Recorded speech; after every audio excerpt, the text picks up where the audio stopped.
Hello दोस्तों, तो आज की इस वीडियो में हम सरायकेला चौकीदार से संबंधित 50 क्वेश्चन लाए हैं। ठीक है, तो ये प्रश्न है जो एग्ज़ाम में पूछने की बहुत ही ज़्यादा संभावना है। तो बच्चों, आप सब देखिए, ये जो चौकीदार का एग्ज़ाम है इसे हल्के में मत लेना कोई भी बच्चे।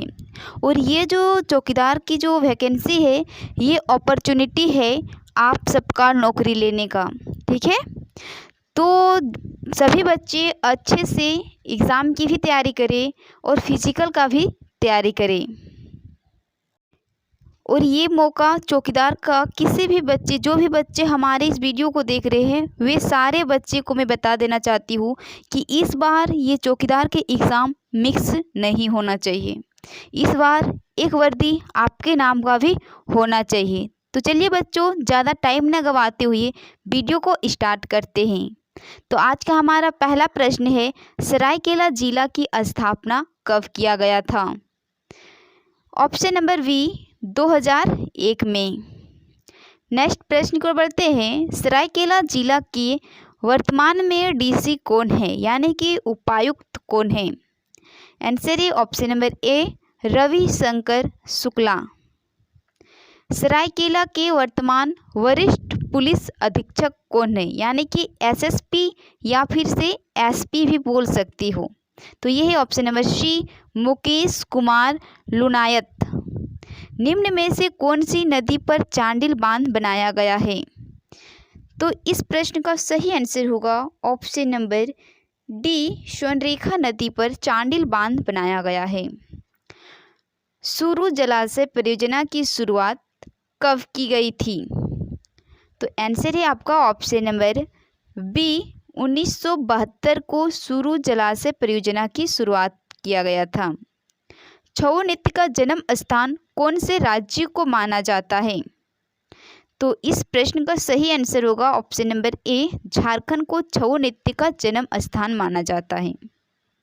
38वीं राष्ट्रीय खेल जो उत्तराखंड में हुआ, झारखंड के तीरंदाजी खिलाड़ी दीपिका कुमारी ने कौन सा मेडल जीता? दीपिका कुमारी ने कौन सा मेडल जीता? तो इस प्रश्न का सही आंसर है ऑप्शन नंबर सी स्वर्ण पदक। नेक्स्ट प्रश्न की ओर बढ़ते हैं हम, बिहार अस्पंज आयरन कौन से प्रखंड में है? तो ये है आपका ऑप्शन नंबर ए चांडिल प्रखंड में है। निम्न में से कौन सी नदी, कौन सी मंदिर सरायकेला जिला की नहीं है? तो ऑप्शन नंबर ए माँ कल्याणेश्वरी मंदिर, ये जामताड़ा की है। सरायकेला जिला में कितने प्रतिशत महिला साक्षरता दर है? ऑप्शन नंबर ए 55.8%। वर्तमान में सरायकेला जिला में कितने प्रखंड है? और देखिए, ये प्रखंड जो है आपको याद भी रखना है। ठीक है, तो सरायकेला जिला में वर्तमान में 9 प्रखंड है और 9 प्रखंड का नाम क्या है, चलिए हम बताते हैं और सारे को याद रखना है। ठीक है, सरायकेला प्रखंड, खरसावा प्रखंड, ईचागढ़ प्रखंड, चांडिल प्रखंड, गम्हरिया प्रखंड, कुकट प्रखंड, निमडी प्रखंड, राजनगर प्रखंड, कुचई प्रखंड। ये सारे 9 प्रखंड है सरायकेला जिला में। ठीक है, और 2 अनुमंडल है, सरायकेला और चांडिल अनुमंडल। सरायकेला अनुमंडल और एक चांडिल अनुमंडल, 2 अनुमंडल है और 9 प्रखंड है। तो चलिए बच्चों, आगे की ओर हम बढ़ते हैं। समुद्र तल से सरायकेला जिला की ऊंचाई कितनी है फीट में? फीट में पूछा गया है। ठीक है, तो फीट में है आपका ऑप्शन नंबर सी 800। और अगर यहाँ पे ऊंचाई अगर मीटर में पूछती है तो मीटर में हो जाता आपका 242.93 मीटर। सरायकेला जिला के पूर्व में कौन सा राज्य है? तो सरायकेला जिला के पूर्व में है आपका ऑप्शन नंबर सी पश्चिम बंगाल। और सरायकेला जिला मात्र एक राज्य पश्चिम बंगाल से ही अपनी सीमा को बनाती है। सांपों की नगरी के नाम से किस जिला को जाना जाता है? तो ऑप्शन नंबर सी जामताड़ा जिला को सांपों की नगरी के नाम से जाना जाता है। सही विकल्प को चुनें। तो प्रखंड, अनुमंडल, परमंडल, अनुमंडल, प्रखंड। ऑप्शन ए में दिया है इस प्रकार, ठीक है। अनुमंडल, परमंडल, प्रखंड, राज्य, अनुमंडल, परमंडल, अनुमंडल, प्रखंड, परमंडल। तो देखिए ये जो क्वेश्चन है इसका सही आंसर हो जाएगा आपका ऑप्शन नंबर ए। परमंडल होता है, उसके बाद होता है अनुमंडल, फिर होता है प्रखंड। तो ऑप्शन नंबर ए इस प्रश्न का सही आंसर होगा, क्योंकि इस प्रकार के भी प्रश्न चौकीदार के एग्जाम में पूछे जा रहे हैं। नेक्स्ट, 38वीं राष्ट्रीय खेल उत्तराखंड में हुआ। झारखंड के दीपिका कुमारी ने कौन सा मेडल जीता तीरंदाजी में? तो देखिए ये प्रश्न रिपीट हो गया है, इसके लिए सॉरी, ठीक है। तो इस प्रश्न का आप सबको पता ही होगा कि दीपिका कुमारी ने कौन से पदक जीते थे? तो स्वर्ण पदक जीते थे। तीरंदाजी खिलाड़ी है दीपिका कुमारी, ठीक है। झारखंड का राष्ट्रीय वृक्ष क्या है? तो झारखंड का राष्ट्रीय वृक्ष है ऑप्शन नंबर सी, साल का वृक्ष। नेक्स्ट, ASI का पूर्ण रूप क्या है? यानी कि ASI का फुल फॉर्म आपको बताना है। तो इस प्रश्न का सही आंसर होगा option number B, assistant sub inspector. ASI का पूर्ण रूप है। संथाल परगना प्रमंडल का मुख्यालय है। तो संथाल परगना प्रमंडल का मुख्यालय है option number B, Dumka. Next प्रश्न को बढ़ते हैं हम। निम्न में से कौन सी नदी में सोने के अंश पाए जाते हैं? तो सोने के अंश पाए जाते हैं ऑप्शन नंबर बी, स्वर्णरेखा नदी में। नेक्स्ट, झारखंड भारत के किस भाग में स्थित है? जो हमारे झारखंड है वो भारत की किस भाग में स्थित है? तो ऑप्शन नंबर बी, उत्तर पूर्व भाग में स्थित है हमारा झारखंड। झारखंड की महिलाओं को मुख्यमंत्री मैया सम्मान योजना के तहत प्रतिवर्ष कितनी राशि दी जाएगी? तो देखिए प्रति वर्ष का बात किया गया है, ठीक है, प्रति माह नहीं। अगर प्रति माह बोलते तो प्रति माह हो जाता आपका ऑप्शन नंबर सी 2500, लेकिन प्रति वर्ष पूछा जा रहा है। तो प्रति वर्ष यानी कि 2500 गुना 12 महीना, यानी कि ऑप्शन नंबर डी 30,000 रुपया दिया जाएगा मुख्यमंत्री मैया सम्मान योजना के तहत। झारखंड राज्य में छोटानागपुर की रानी के नाम से किसे जाना जाता है? तो इस प्रश्न का सही आंसर हो जाएगा आपका ऑप्शन नंबर बी, नेतरहाट को छोटानागपुर की रानी के नाम से जाना जाता है। झारखंड में कौन सा त्यौहार भादो महीने में मनाया जाता है? तो झारखंड में जो है ऑप्शन नंबर डी, कर्मा पर्व जो है भादो महीने में बनाया जाता है। आयुष्मान योजना के तहत कितनी राशि का इलाज मुफ्त किया जाएगा? तो देखिए आयुष्मान योजना के तहत ऑप्शन नंबर ए इस प्रश्न का सही आंसर होगा 5 लाख तक का मुफ्त इलाज किया जाएगा। भारत का सबसे प्रथम एवं सबसे बड़ा लौह इस्पात कारखाना कौन सा है? तो इस प्रश्न का सही आंसर है ऑप्शन नंबर ए, टिस्को। नेक्स्ट प्रश्न पर बढ़ते हैं हम। उराव जनजाति कौन से भाषा परिवार के अंतर्गत आते हैं? तो उराव जनजाति भाषा परिवार की अगर बात करें तो ये आता है आपका ऑप्शन नंबर ए, द्रविडियन भाषा परिवार के अंतर्गत आते हैं। खनिज संसाधन की दृष्टि से भारत का सबसे धनी राज्य कौन सा है? तो खनिज संसाधन की दृष्टि से भारत का सबसे धनी राज्य है option number B, Jharkhand. Next, राज्य में नाम मात्र की कार्यपालिका का प्रधान होता है। तो इस प्रश्न का सही आंसर होगा ऑप्शन नंबर सी, राज्यपाल नाम मात्र का कार्यपालिका का प्रधान होता है। झारखंड के वर्तमान में राज्यपाल कौन है? ये भी प्रश्न बहुत बार रिपीट हुआ है, ठीक है। तो इस प्रश्न का सही आंसर है ऑप्शन नंबर सी, संतोष गंगवार। नेक्स्ट, हॉकी में कितने खिलाड़ी होते हैं? झारखंड का राष्ट्रीय खेल भी हॉकी ही है, ठीक है। तो हॉकी में कितने खिलाड़ी होते हैं? ऑप्शन नंबर डी, 11 खिलाड़ी होते हैं। नेक्स्ट, निम्न में से किसका संबंध क्रिकेट से नहीं है? तो सचिन तेंदुलकर क्रिकेट खेलते हैं, विराट कोहली भी क्रिकेट खेलते हैं, महेंद्र सिंह धोनी भी क्रिकेट ही खेलते हैं, लेकिन मेजर ध्यानचंद ये हॉकी के जादूगर हैं। भारत की संसद का नाम क्या है? तो भारत की संसद का नाम है ऑप्शन नंबर ए संसद। नेक्स्ट, भारत की प्रथम महिला जो प्रधानमंत्री बनी है। तो इस प्रश्न का सही आंसर होगा option number B Indira Gandhi. राष्ट्रीय विज्ञान दिवस कब मनाया जाता है? देखिए, पर्यावरण दिवस 5 जून, ठीक है। उसी प्रकार विज्ञान दिवस मनाया जाता है 28 फरवरी। ऑप्शन नंबर डी इस प्रश्न का सही आंसर है। हाल ही में पंकज आडवाणी ने भारतीय स्नूकर चैंपियनशिप में कौन सा पदक जीता? तो पंकज आडवाणी ने स्नूकर चैंपियनशिप में कौन सा पदक जीता? तो स्वर्ण पदक ही जीता है, ठीक है, स्वर्ण पदक। भारत के वर्तमान में आरबीआई के गवर्नर कौन है? यानी कि आरबीआई के अभी वर्तमान में गवर्नर कौन है? तो इस प्रश्न का सही आंसर है option number B Sanjay Malhotra. Next, हाल ही में झारखंड की हॉकी खिलाड़ी सलीमा टेट्टी को राष्ट्रपति द्रौपदी मुर्मू के द्वारा कौन से पुरस्कार से सम्मानित किया गया है? तो सलीमा टेट्टी, तो ये भी पूछे जा सकते हैं कि सलीमा टेट्टी कौन से जिला से संबंधित है? तो वे सिमडेगा से संबंधित है और वो एक हॉकी खिलाड़ी है सलीमा टेट्टी। तो इसे द्रौपदी मुर्मू के द्वारा अर्जुन पुरस्कार से सम्मानित किया गया है। 4 अंकों की सबसे बड़ी संख्या या 4 अंकों की सबसे छोटी संख्या क्वेश्चन में पूछे जा सकते हैं एग्जाम में। तो सबसे छोटी संख्या 4 अंकों की है ऑप्शन नंबर बी 1000।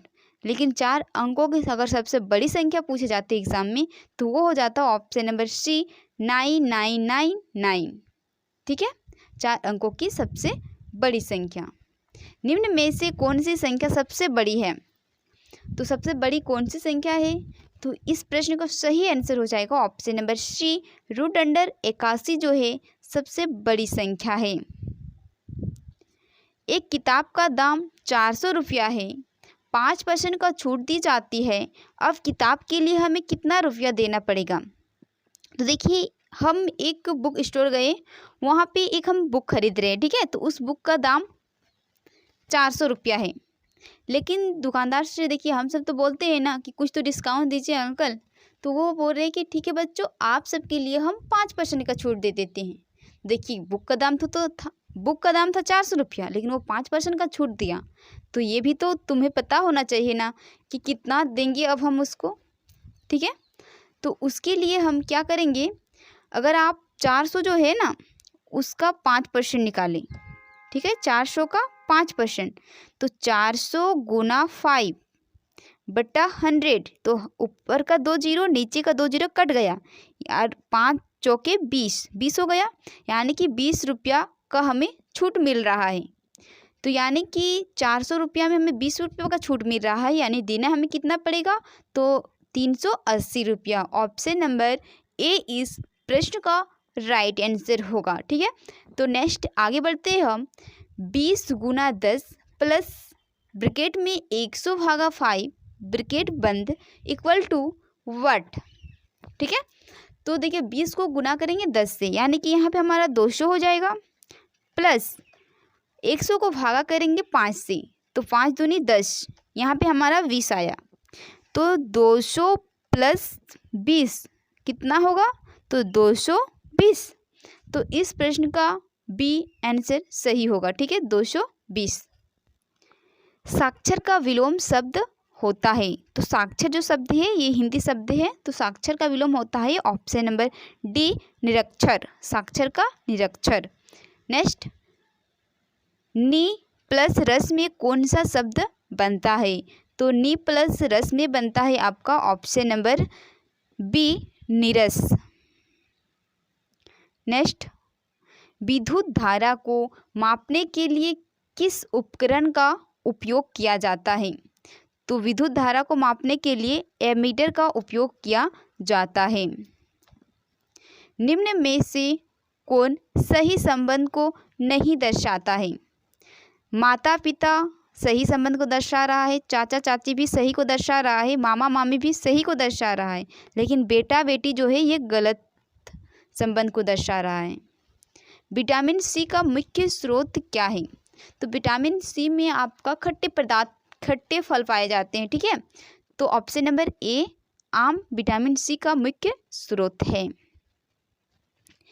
यदि BOH को CPI लिखा जाता है तो TCX को क्या लिखा जाएगा? तो देखिए B को लिख रहा है C, O को लिख रहा है P, H को लिख रहा है I, यानी कि एक एक बढ़ रहा है सब में, ठीक है।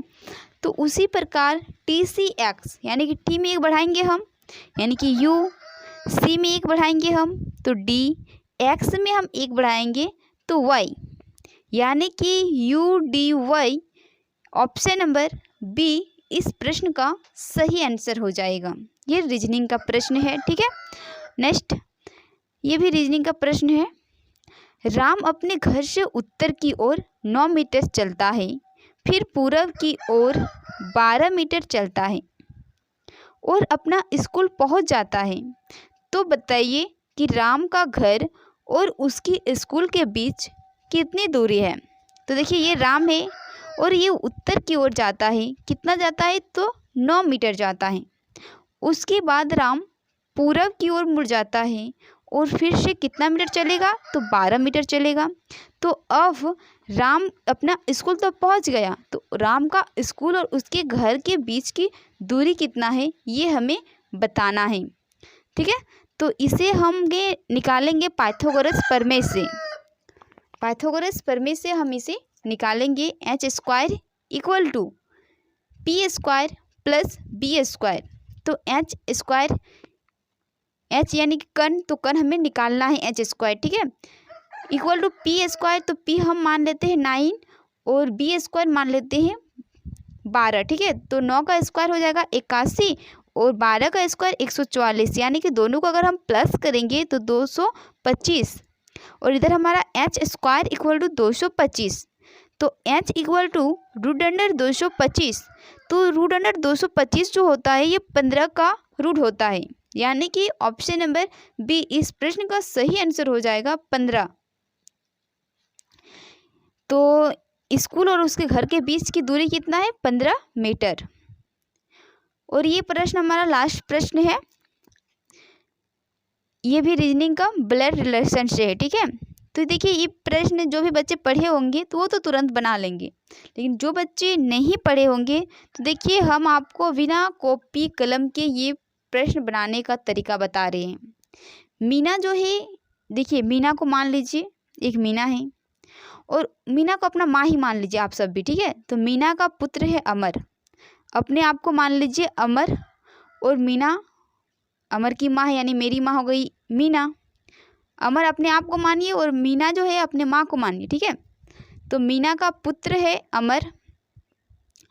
मीना और टीना बहन है, तो मीना की बहन है टीना, यानी कि मेरी तो मौसी हुई, ठीक है। टीना की माँ है जूली, टीना की माँ है जूली, यानी कि मीना की भी माँ है जूली और टीना की भी माँ है जूली। तो मेरी कौन होगी? तो मेरी नानी होगी। जूली का पुत्र है आनंद, जूली का पुत्र है आनंद, यानी कि आनंद कौन हो जाएगा हम सबका? तो मामा हो जाएगा, क्योंकि मीना मेरी माँ है, टीना मेरी मौसी है, तो आनंद मेरा मामा होगा। तो निम्न में से कौन सा कथन सत्य है? अमर की माँ है टीना, गलत। अमर की माँ है मीना, तो ऑप्शन नंबर बी सही है, ठीक है। अमर की माँ है आनंद, गलत। अमर का तो माँ नहीं है आनंद, आनंद उसका मामा है। अमर की माँ है जूली, नानी है जूली अमर की। तो इस प्रश्न का सही आंसर है ऑप्शन नंबर बी, अमर की माँ है मीना। तो बच्चों आज का हमारा ये सेशन यहीं पे हम समाप्त करते हैं। कैसा लगा वीडियो एक बार आप सब कमेंट सेक्शन में ज़रूर बताइए, और आप सब ने कितने प्रश्न का सही आंसर किए हैं एक बार हमें कमेंट सेक्शन में ज़रूर बताइए, ताकि मैं आप सब के लिए और भी बेहतरीन तरीक़ा से सरायकेला चौकीदार से संबंधित और भी प्रश्न लाऊंगी, ताकि आप सबका इस बार चौकीदार के एग्ज़ाम में एक सीट पक्का कर पाऊंगी, ठीक है। तो चलिए बच्चों मिलते हैं फिर से नेक्स्ट वीडियो में। धन्यवाद।